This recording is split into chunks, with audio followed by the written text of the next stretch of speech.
So here's an easy way of borrowing. And you probably learned this, but let's make sure we kind of get the kids to get that.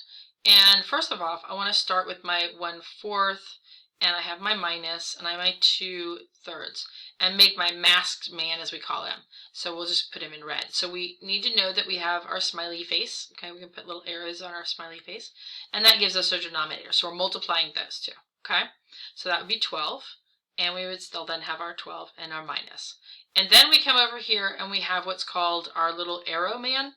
So that tells us where our number goes when we end. We're going to put little dots in them so you can kind of see it. So 3 times 1 is 3, and 4 times 2 is 8. Now, when we look at this, we'll notice that we have 3 and 1, so obviously we can't subtract 3 minus 8. So we're going to have to borrow. So we're going to do this. We're going to write it out like we normally do, okay? And then we would just have 1 and 2/3, or sorry, 8/12. Let's do that again. Oops, don't do that. Write the numbers that are over there on it, so that way you make sure you have it. And so that would be 8/12. Apparently my brain went a little south for a second, but I can't subtract those. So I have to what we call borrow. And most of you know this, but sometimes it's a little hard for a child to understand it.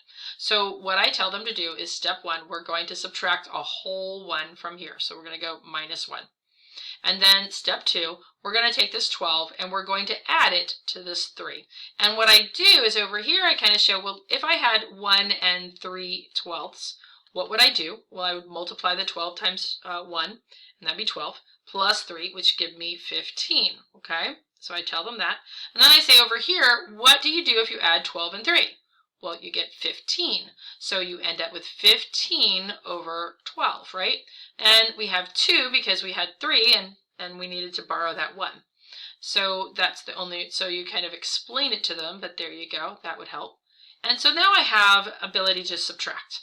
So I'm going to go 15 minus 8 is 7, and that's over 12. And then I have 2 minus 1 is 1, and there's my answer. Not too bad.